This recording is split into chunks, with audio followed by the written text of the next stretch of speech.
बिहार से नई दिल्ली के लिए प्रधानमंत्री नरेंद्र मोदी ने नए अमृत भारत एक्सप्रेस ट्रेन की सौगात दी है।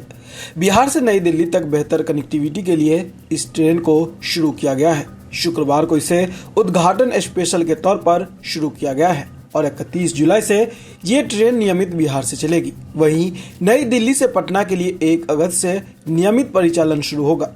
पटना से नई दिल्ली के अलावा दरभंगा से लखनऊ, मालदा टाउन से लखनऊ, सहरसा से अमृतसर अमृत भारत ट्रेनों को प्रधानमंत्री नरेंद्र मोदी ने शुक्रवार को हरी झंडी दिखाकर रवाना कर दिया है।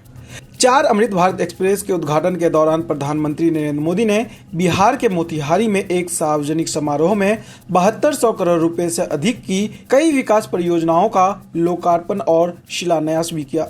4 नई अमृत भारत एक्सप्रेस ट्रेनों के उद्घाटन का उद्देश्य बिहार और पूर्वी भारत के यात्रियों को किफायती, आधुनिक और आरामदायक यात्रा देना है। अमृत भारत एक्सप्रेस ट्रेन पटना से नई दिल्ली के बीच बुकिंग गुरुवार से शुरू कर दी गई है।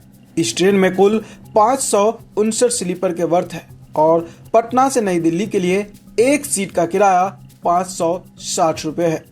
पटना जंक्शन से आरा 165, पटना से बक्सर 165, पटना से डीडीयू 190, पटना से सूबेदारगंज 270, पटना से गोविंदपुरी 380, पटना से गाजियाबाद 555 रुपए का किराया है। अमृत भारत ट्रेन में कुल 22 कोचें हैं। ये ट्रेन पूरी तरह से नॉन एसी है। इसमें कोई भी कोच एसी वाला नहीं रखा गया है। वहीं बात टाइमिंग की करें तो ट्रेन नंबर 2236-1 राजेंद्र नगर नई दिल्ली अमृत भारत एक्सप्रेस 31 जुलाई से रोजाना शाम 7:45 पर खुलकर 8 बजे पटना जंक्शन पहुंचेगी। इसके बाद 8:23 पर दानापुर, 8:54 पर आरा, 8:38 पर बक्सर, 11:35 पर डीडीयू, 2 बजे सूबेदारगंज, सुबह 4:25 पर गोविंदपुरी और दोपहर 12:23 पर गाजियाबाद होते हुए अगले दिन 1:10 पर नई दिल्ली पहुंचेगी। वही वापसी की बात करें तो अमृत भारत एक्सप्रेस ट्रेन नई दिल्ली से 1 अगस्त को नियमित रात 7:10 पर खुलेगी और संबंधित स्टेशनों पर रुकते हुए सुबह 10:50 पर पटना जंक्शन और 11:45 पर राजेंद्र नगर टर्मिनल पहुंचेगी।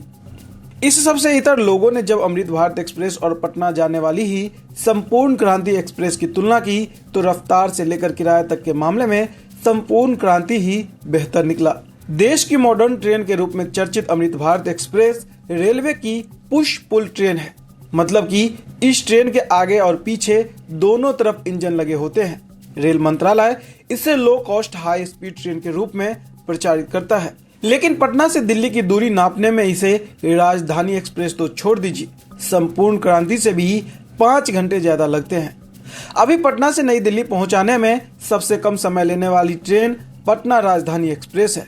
यह महज 12 घंटे 5 मिनट में सफर पूरा करती है। इसके बाद संपूर्ण क्रांति का नंबर आता है जो इस दूरी को 12 घंटा 10 मिनट में तय करती है, जबकि अमृत भारत एक्सप्रेस में 17 घंटे का समय लगेगा। अमृत भारत एक्सप्रेस का पटना जंक्शन से रात के 8 बजे चलने का समय है।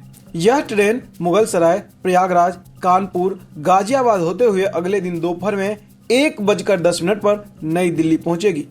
वही बात अगर किराया की करें तो किराए के मामले में भी संपूर्ण क्रांति बेहतर है। संपूर्ण क्रांति एक्सप्रेस में पटना से दिल्ली तक का स्लीपर क्लास का किराया 520 रुपए है।